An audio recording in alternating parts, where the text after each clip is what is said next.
شاہ تار پر ہر آن رحمت کی نظر رکھنا، کرے دن رات یہ سنت کی خدمت یا رسول اللہ۔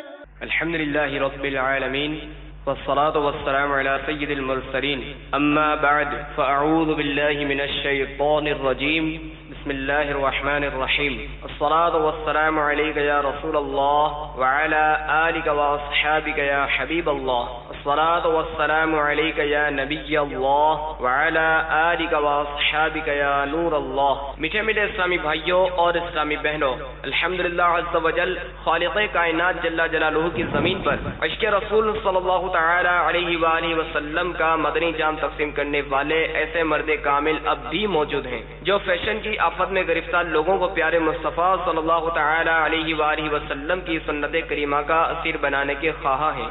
یہ اللہ عز و جل کا خاص کرم ہے کہ اس نے ہمیں اس پرفتن دور میں تبلیغ قرآن و سنت کی عالمگیر غیر سیاسی تحریک دعوت اسلامی کا مدنی ماحول اور شیخ طریقت امیر اہل سنت ابو بلال حضرت علامہ مولانا محمد الیاس اطوار قادری رضوی دامت برکاتہم العالیہ جیسے ولی کامل کی صحبت باثر سے نوازا۔ یقیناً امیر اہل سنت دامت برکاتہم العالیہ ان عظیم ہستیوں میں سے ایک ہیں جن کی مخلصانہ جد و جہد کی برکت سے ہزاروں نہیں بلکہ لاکھوں مسلمان بالخصوص نوجوان برائیوں سے تائب ہو کے نیکیوں کی راہ پر گامزن ہو چکے ہیں۔ الحمدللہ عز و جل بلا مبالغہ امیر اہل سنت دامت برکاتہم العالیہ نے اپنے سنتوں پر بیانات کے ذریعے لاکھوں مسلمانوں کے دلوں میں مدنی انقلاب برپا کر دیا۔ لہذا تمام اسلامی بھائی اور اسلامی بہنیں اس بیان کو توجہ کے ساتھ سماعت فرمائیں۔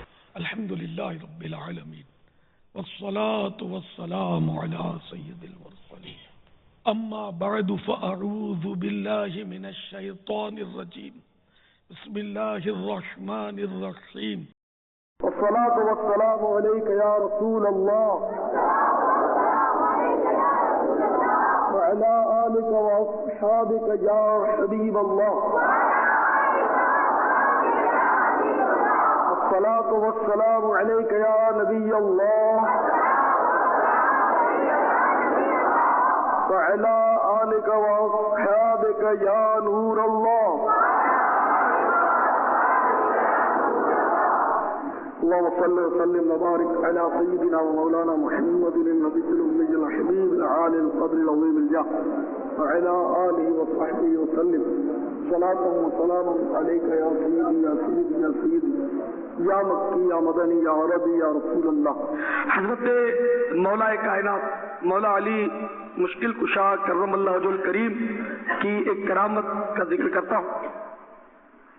ایک بار حضرت مولا مشکل کشا حرم شریف میں تھے کہ ایک سائل کافروں کے پاس پہنچا اور ان سے سوال کیا تو انہوں نے استہزاءً مذاقاً حضرت علی کی طرف بھیج دیا کہ ان سے لے لو، اور ان کو پتا تھا کہ حضرت علی آج کل تنگ دست ہے۔ وہ سائل حضرت مولا مشکل کشا کے پاس چلا گیا اور اس نے سوال کر دیا۔ حضرت علی کرم اللہ وجہ الکریم کے پاس کوئی ایسی چیز نہیں تھی جو آپ اسے عنایت فرماتے، چنانچہ آپ نے درود شریف پڑھ کر اس کے ہاتھ پر دم کر دیا اور کہا مٹھی بند کر لو اور ان کافروں کے سامنے جا کر تم کھولنا۔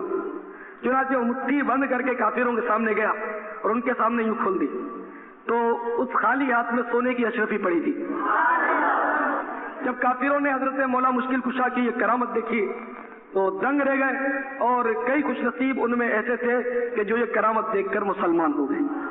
اللہم صلی وسلم وبارک علی سیدنا ومولانا محمد النبی الامی الحبیب العالی القدر العظیم الجاہ وعلی آلہ وصحبہ وسلم صلاۃ وسلام علیک یا رسول اللہ۔ تو یہ بزرگوں کی نظر کا اثر ہوتا ہے اور ان میں تاثیر ہوتی ہے۔ ہم بھی یہی درود شریف پڑھیں اور دم کریں تو ہماری پھونک میں وہ اثر نہیں ہوتا۔ یہ اللہ والوں کی نگاہیں ان کے پھونک اور ان کے معاملات بڑے عجیب ہوتے ہیں۔ حضرت سہل بن عبداللہ رضی اللہ تعالیٰ عنہ کا واقعہ بڑا ایمان افروز ہے۔ اس سلسلے میں خراسان کا حاکم یعقوب بن لیث سخت بیمار ہو گیا، سخت بیمار، بڑے علاج معالجے کرائے، آرام نہیں آتا۔ پھر کسی نے مشورہ دیا کہ آپ کی سلطنت میں ایک اللہ کا ولی رہتا ہے سہل بن عبداللہ رضی اللہ تعالیٰ عنہ، آپ کیوں نہ اسی سے علاج کرا لیں۔ چنانچہ سہل بن عبداللہ رضی اللہ عنہ کو لایا گیا۔ تو آپ کو پتا اللہ والے جو ہیں وہ کسی کرسی سے مروب ہونا جانتے ہی نہیں، مروب ہی نہیں ہوتے۔ خیر چلے گئے اور اس نے اپنی بیماری کی شکایت کی، تو آپ نے فرمایا کہ پہلے اپنی دل کی بیماریوں کا علاج کر لو، جن جن پر ظلم تم نے کیا ہے تو اس ظلم کی مظالم کی تم توبہ کرو، اور جتنے مظلوموں کو تم نے بے گناہ قید کر رکھا ان کو بھی آزاد کرو۔ چنانچہ اس نے ایسا ہی کیا، خوب توبہ اللہ کی، کیونکہ جب آدمی کی گوٹ پھنستی ہے نا تو سب کچھ کرتا ہے۔ توبہ کی اور جتنے مطلب اس نے قیدی ظلمن بند کیے تھے ان سب کو رہا کر دیا۔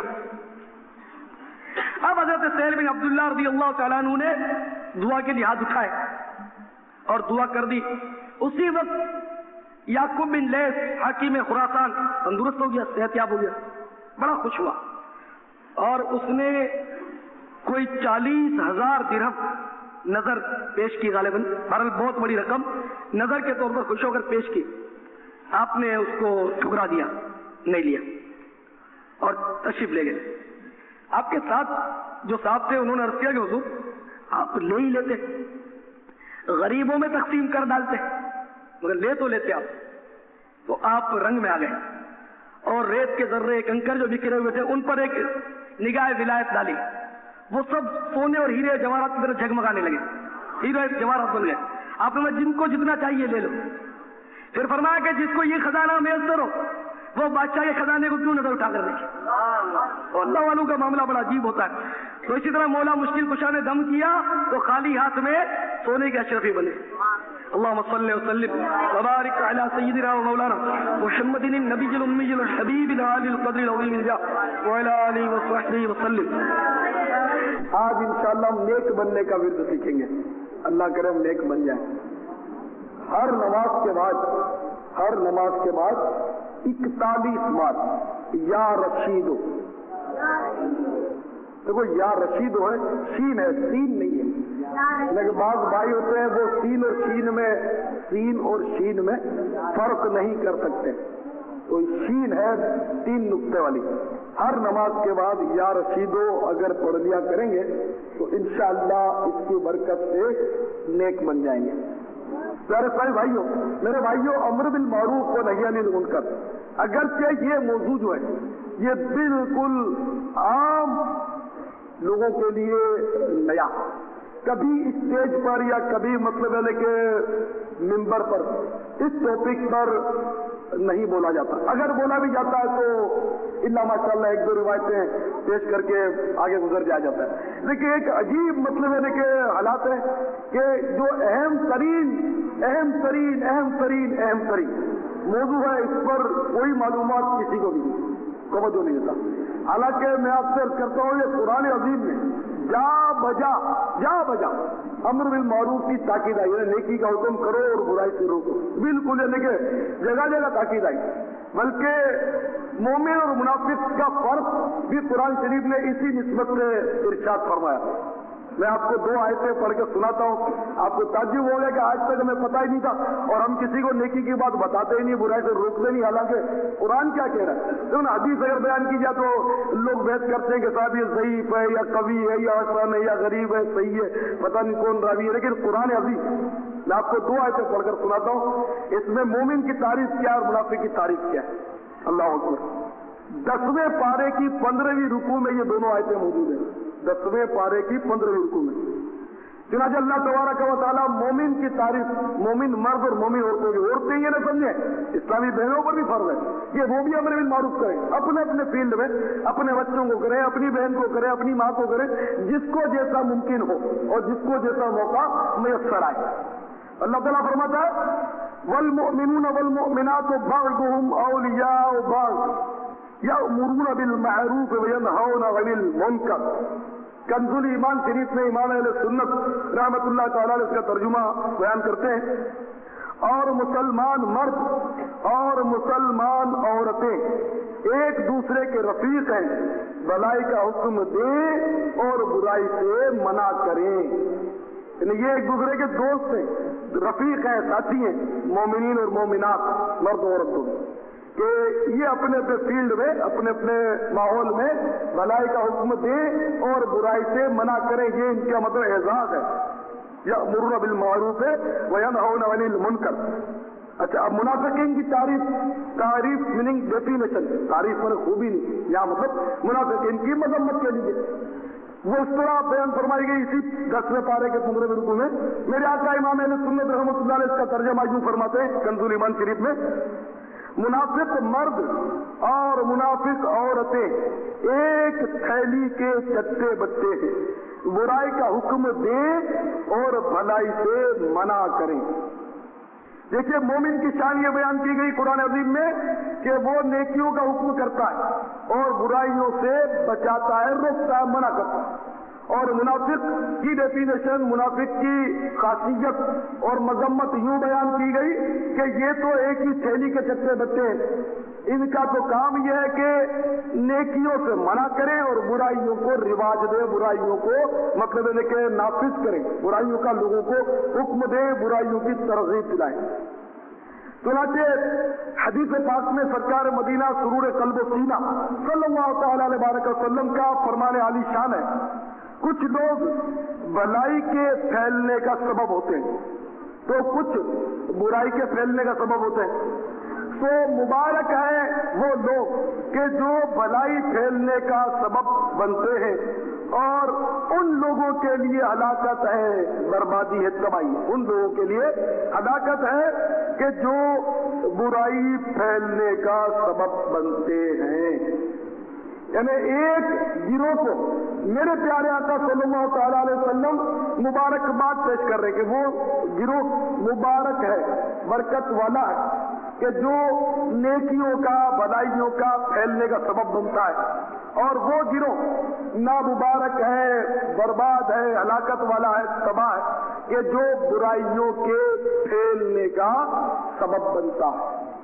تو میرے پیارے اور معزز اسلامی بھائیوں، آپ اپنے اوپر غور کریں، میں بھی اپنے اوپر سوچوں، ہر بھائی اپنی اپنی جگہ پر سوچے، اپنے ضمیر سے سوال کرے کہ میں کس گروہ میں سے ہوں، میں بھلائی کے پھیلنے کا سبب ہوں یا برائی کے پھیلنے کا سبب ہوں. اپنے اوپر غور کریں تو اپنی کیفیت انشاءاللہ اپنے سامنے آئے گی. اگر ہم بھلائی کے پھیلنے کا سبب ہیں، الحمدللہ، اللہ کا شکر ادا کریں اور مزید کوشش بھی کریں. اور نعوذ باللہ من ذالک، برائی کے پھیلنے کا ہم سبب ہیں، ہماری وجہ سے نقصان ہو رہا ہے، دین کو برائی پہنچ رہی ہے، تو ہم پھر اپنی حالت کو بدلنے کی کوشش کریں کہ ہمارے لیے حضور سید عالم رحمت مجسم صلی اللہ تعالی علیہ وسلم نے باوجود رحمت للعالمین ہونے کے ہلاکت اور تباہی کی خبر دی کہ ایسے لوگ ہلاک ہو جائیں، تباہ ہو جائیں کہ جو برائی کے پھیلنے کا سبب ہے. اب اس معاشرے پر ایک طاہرانہ نظر ڈالنے اور سید عالم صلی اللہ تعالی علیہ وسلم کی اس بشارت عظما کا مصداق ہے کہ انہیں مبارکباد دی جائے کہ یہ بھلائیوں کے پھیلنے کا سبب بنتا ہے، یا یہ ہلاکت والی مطلب خبر کا مصداق ہے کہ یہ برباد ہو جائے، تباہ ہو جائے کہ جو برائی کے پھیلنے کا سبب ہوتا ہے. جب اس معاشرے پر ایک طاہرانہ نظر ڈالی تو فوراً جواب مل گیا، آئے افسوس، یہ معاشرہ اب مبارکباد لینے کے لیے تیار نہیں. سرکار کی مبارکباد سے اس کا کوئی سروکار نہیں، یہ کوئی دلچسپ، یہ بھلائی کے پھیلنے کا سبب نہیں ہے، برائی کے پھیلنے کا سبب. یہ تباہی اور بربادی کی بددعا کو ہنسی خوشی قبول کر رہا ہے، ہنسی خوشی قبول. دیکھیے اچھائی کے پھیلنے کا سبب آج کون ہے؟ آج کس کو گوارا ہے کہ اچھائی اور نیکی کی بات اور بھلائی پھیل جائے؟ کیا کوئی گھر آپ نے ایسا دیکھا ہے؟ اگر دیکھا ہو تو مجھے بھی اطلاع کرنا کہ جس گھر کا بچہ نماز پڑھتا ہو، جس گھر کی ہر اسلامی بہن، ہر بہو بیٹی پردہ نشین ہو، پورے گھر میں سنتیں نافذ ہو، اس میں ٹی وی بھی نہ ہو، ریڈیو ہو تو گانے بھی نہ بجتے ہوں، ٹیپ ریکارڈر ہو تو صرف تلاوت و نعت شریف یا اسلامی بیان سننے کے لیے استعمال ہوتا ہو، وہ موسیقی نہ بجتی ہو۔ ایک گھر آپ نہیں لا سکتے، آپ نہیں دکھا سکتے، ایک بھی گھر ایسا نہیں کہ جس میں مکمل طور پر سنتوں کا نظام نافذ ہو۔ لیکن ہم تو اپنے گھر کے حاکم ہیں، اب ملک میں یا ملکوں میں یا دنیا میں ہم اسلامی نظام تو نافذ کریں، سنتوں کا نظام نافذ کریں تو بڑی دیر لگ جائے، اور صرف یہ کہ زبان کی نوک سے ہی نافذ ہو سکتا ہے، عملی طور پر اس وقت تک پاسبل نہیں، اس وقت تک ممکن نہیں جب تک ہمارے گھر میں ہم سنتوں کا نظام نافذ نہ کر سکیں۔ ہاں ہم کوشش کریں، پھر اگر ناکامی رہے تو الگ بات ہے۔ اسی طرح کم از کم اپنے وجود پر ہی نافذ کریں۔ چلیے آپ مطلب ہے کہ گھر والوں کی باری آتے آئی اپنے وجود کو دیکھ لیں کہ ہمارے وجود پر ہم نے مطلب ہے کہ کیا کچھ کیا، تو ہمارا وجود ہی بالکل سنتوں سے کورا کورا کورا، بال تو انگلش، زلفیں، اب یہ تو جو بالکل تاریخ دنیا ہو وہ زلفیں رکھے، ہم تو بھائی دنیا اٹھتے بیٹھتے کام کاج کرتے، ہم زلفیں نہیں رکھتے۔ ٹوپی تو وہ بھی انگریزوں کی طرح ننگے سر، ٹوپی بھی ہمارے سر پہ نہیں۔ امامہ شریف یہ تو بہت دور کی بات ہے، یہ تو بالکل ہی جو گیا گزرا ہو، جس کا پوچھنے والا نہ ہو، والی وارث نہ ہو، وہ امامہ پہن لے تو پہن لے، بلکہ نعوذ باللہ امامہ چڑھا لے تو چڑھا لے۔ آج کل تو کوئی ہوتی ہے اس معاشرے میں، معاذ اللہ۔ اسی طرح داڑھی مبارک، یہ بھی خوش قسمتوں کا حصہ نہیں، بالکل نہیں۔ اور لباس تو انگریزی لباس، کالر شالر، یہ قمیض اندر شرٹین وغیرہ، یعنی کہ بالکل یہ دیکھیں اب یہ کہ جب اپنے وجود ہی پر سنتوں کا مطلب ہے کہ نفاذ نہیں ہے، اسلام ہمارے وجود سے جھلکتا نہیں ہے، تو اب بڑی دور کی بات ہے کہ ہمارا گھر بھی ایسا ہو جائے، ہمارا محلہ بھی اچھا ہو جائے، ہمارا معاشرہ بھی صحیح ہو جائے، ہمارا ملک بھی درست ہو جائے۔ بڑی یہ دیکھیں یہ ایک لمبی سوچ ہے، لیکن اس سوچ کو ہمیں ختم نہیں کرنا۔ اس کا مطلب یہ نہیں کہ چلو صاحب ہم عمل نہیں کرتے تو گھر والوں کو بھی ترغیب نہ دلائیں، ایسی بات نہیں۔ حضرت انس بن مالک رضی اللہ تعالیٰ عنہ نے ایک بار سرکار ابد قرار، ہم غریبوں کے غم گسار، بے کسوں کے مددگار صلی اللہ تعالیٰ علیہ وسلم کی خدمت بابرکت میں عرض کیا، یا رسول اللہ صلی اللہ علیہ وسلم، کیا ہم اس وقت تک نیکیوں کا حکم نہ کریں، برائیوں سے دوسروں کو نہ بچائیں، جب تک ہم کما حق کو ہو، مکمل طور پر نیک نہ بن جائیں اور مکمل طور پر برائیوں سے نہ بچ جائیں؟ تو میرے پیارے آقا صلی اللہ تعالیٰ علیہ وسلم نے فرمایا کہ اپنی مفہوم ہے حدیث شریف کا کہ اپنی اصلاح کی بھی کوشش جاری رکھو اور دوسروں کی بھی اصلاح کرتے رہو، دوسروں کو بھی خود بھی برائیوں سے بچنے کی کوشش جاری رکھو اور دوسروں کو بھی بچائے رکھو۔ مقصد یہ کہ اگر خود نہیں بھی کر رہا تو دوسرے کو کہنے میں وہ حرج نہیں ہے۔ بہرحال اس کی بڑی لمبی تفصیل ہے، تو ہر ایک کو اپنے طور پر کوشش جاری رکھنی چاہیے، اگرچہ معاشرہ بالکل بگڑ جائے، یعنی کہ واقعی اتنے مایوس کن حالات ہیں کہ طبیعت نہیں مانتی کہ اس معاشرے کی بھی اصلاح ممکن ہے، یہ طبیعت مانتی نہیں۔ مثلا اب ایک نوجوان ہے، وہ آیا دعوت اسلامی کے ماحول میں آیا، اس کو جذبہ پیدا ہوا، اس نے صاحب داڑھی بڑھا لی، وہ اب فجر کے لیے بھی اٹھنے لگ گیا اور جوش چڑھا، تہجد کے لیے بھی وہ اٹھ کر بیٹھ گیا، تو اس نے امامہ شریف باندھ لیا، اس نے سب کچھ اپنی اصلاح کی کوشش شروع کر دی۔ اب جناب والا کیا ہوا، اب سب کے کان کھڑے ہوئے گھر میں، یہ کیا آج کل کہاں جاتا ہے؟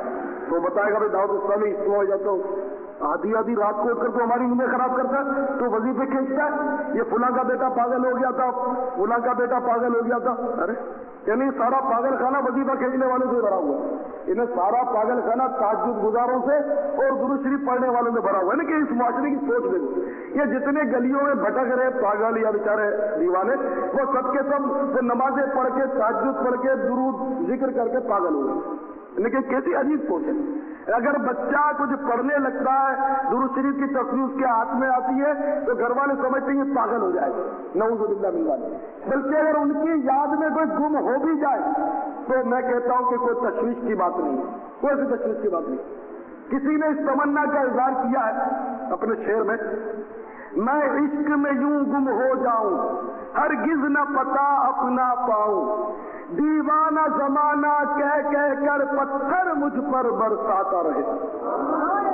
دیکھو یہ بھی تمنا ہے کہ عشق کا اتنا غلبہ ہو کہ اپنا ہوش نہ رہے. جیسے سیدنا اویس قرنی رضی اللہ تعالیٰ عنہ، سب کو معلوم ہے کہ اتنے دیوانے تھے کہ اللہ اکبر مشہور عاشق رسول ہے. یعنی سرکار ابد کرا صلی اللہ تعالیٰ علیہ وسلم کی حیات ظاہری میں آپ ایمان لا چکے تھے، لیکن ماں کی فرما برداری کی وجہ سے ملاقات کے شرف سے مشرف نہیں ہو سکے، وہ واپس لوٹ کر آئے. مشہور واقعہ ہے. اس لیے یہ صحابی کا رتبہ نہیں پا سکے، تابعی ہیں تو زبردست تابعی ہیں. تو اب پھر اپنے امر بالمعروف و نہی عن المنکر کی طرف آئیے آپ کہ یہ معاشرہ اگرچہ بالکل بگڑ چکا ہے، لیکن مایوسی کی ضرورت نہیں. ہم بگڑ چکے ہیں، مایوسی کی ضرورت نہیں. اللہ کی رحمت سے مایوسی کی ضرورت نہیں. ہم اپنی اصلاح کرتے رہیں، اس معاشرے کی اصلاح کی کوشش جاری رکھیں. دیکھیے میں آپ کو مثال دوں. آپ کے گھر میں خدا نہ خواستہ کسی کو کینسر کا مرض ہو جائے، آپ اس کا علاج کریں گے نہیں؟ لازمی کریں گے، کمپلسری کریں گے. ایک سے ایک بڑے سے بڑے ڈاکٹر کو ارینج کریں گے آپ اور اس سے اس کا علاج کریں گے. اپنی ساری جو کیپٹل ہے وہ بھی لگا دیں گے، قرضہ بھی چڑھا دیں گے کسی طرح میرے باپ کو یا ماں کو. اللہ محفوظ رکھے. میں مثال دے رہا ہوں، کینسر ہو گیا تو میں اس کا علاج آپ علاج کیے جا رہے ہیں، اپنی کوشش آپ کر رہے ہیں. کینسر کے مریض کو آج تک ہم نے کہیں نہیں سنا کہ صاحب اس کو کینسر لگ گیا تو اب یہ بچے گا نہیں، گولی مار دو. کوئی نہیں مارتا گولی، اس کا علاج کرتے چاہے کتنا ہی خرچ ہو. تو یہ معاشرہ واقعی برباد ہو گیا، تباہ ہو گیا. اور کینسر سے معلق امراض میں یہ گرفتار ہے یہ معاشرہ. آپ کہتے ہیں ٹی بی خطرناک مرض ہے، میں کہتا ہوں ٹی وی خطرناک مرض ہے. ٹی بی خطرناک مرض نہیں. بیماریوں کے فضائل جب پڑھتے چلے جاتے ہیں تو جی چاہتا ہے کہ شاید ہم بھی بیمار ہو گئے، یعنی کاش بیمار ہو گئے. اتنے فضائل. مثال کے طور پر حدیث شریف میں آیا کہ جب کوئی بندہ ایک رات بیمار رہتا ہے اور اللہ تعالیٰ کا شکر ادا کرتا ہے، اس کی رضا پر راضی رہتا ہے، گناہوں سے ایسا پاک ہو جاتا ہے جسے ماں کے پیٹ کا بھی نکلا. ایک رات بیمار ہونے کے. ایک بزرگ کے درد سر ہو گیا، ساری رات عبادت میں گزار دی. یا اللہ تیرا شکر ہے تو نے مجھے وہ بیماری عطا کر دی جو تو اپنے نبیوں کو دیا کرتا ہے. انبیاء علیہ السلام کو درد سر و بخار ہوتا تھا تو مجھے دے دی. اس بزرگ نے ساری رات عبادت میں گزار دی. اسی طرح بیماریوں کے فضائل آپ پڑھتے چلے جائیں، یعنی یہاں تک کہ جو بیمار جب بندہ ہو جاتا ہے تو اس کی نیکیوں کا قلم تو جاری ہوتا ہے، نیکیوں کا میٹر. یعنی جو نیکیاں یہ تندرستی میں کرتا تھا اور اب بیماری کی وجہ سے یہ نہیں کر پا رہا تو وہ نیکیاں اس کے فرشتوں کو حکم ہوتا ہے کہ لکھے جاؤ اور گناہوں سے قلم روک دیا جاتا ہے. یعنی اس قدر فضائل پڑے واقعی. تو ٹی بی کسی کو ہو گئی، اللہ محفوظ رکھے، اللہ تعالیٰ ہم سب کو محفوظ رکھے کہ ہم اللہ کی ان نعمتوں کو سنبھال نہیں سکتے. ایسے مطلب ہم لوگ نادان لوگ ہیں. ایک مثال دو، کسی کو ٹی بی ہو گئی تو اس کے گناہوں کا جو قلم ہے وہ تو رک گیا ہے، نیکیوں کا میٹر اس کا چل بھی رہا، نیکیاں وہ لوٹ رہا طرح کے فضائل اس کے لیے. اگر کسی بیماری میں کوئی شخص 40 بار آیت کریمہ پڑھ لے، لا الہ الا انت سبحانک انی کنت من الظالمین، 40 بار پڑھ لے تو حدیث پاک میں آتا ہے کہ اگر اسی بیماری میں مر گیا تو شہید ہے، تندرست ہو گیا تو مغفرت کر دی جائے گی. دونوں ہاتھوں میں لگے، مر گئے تو شہید، بچ گئے تو مغفرت، مطلب مغفور ہو جائے گا. بیماریوں میں وہ اتنے فضائل کہ حدیث شریف میں آتا ہے کہ بیمار کے پاس جاؤ تو اس سے دعا کراؤ کہ اس کی دعا جو ہے یہ فرشتوں کی دعا کی مانی ہے. اور بیمار اتنا خوش نصیب کہ حدیثوں میں ہے کہ جو بیمار کے پاس آئے گا عیادت کے لیے، کسی مسلمان بھائی کی کوئی عیادت کرنے کے لیے آئے تو جب تک وہ اس بیمار کے پاس رہے گا جنت کے میوے جمع کرتا رہے گا. کیا بات ہے. بیمار پر اتنا کرم ہے کہ جو اس کے پاس جائے وہ بھی خالی نہ لوٹے، وہ بھی جنت کے میوے لے کر لوٹے. اور حدیثوں میں آتا ہے کہ جو کوئی صبح مریض کی عیادت کے لیے چلے، وضو کر کے طہارت کر کے جائے تو شام تک 70,000 فرشتے اس کی مغفرت کی دعا کرتے. شام کو جائے تو صبح تک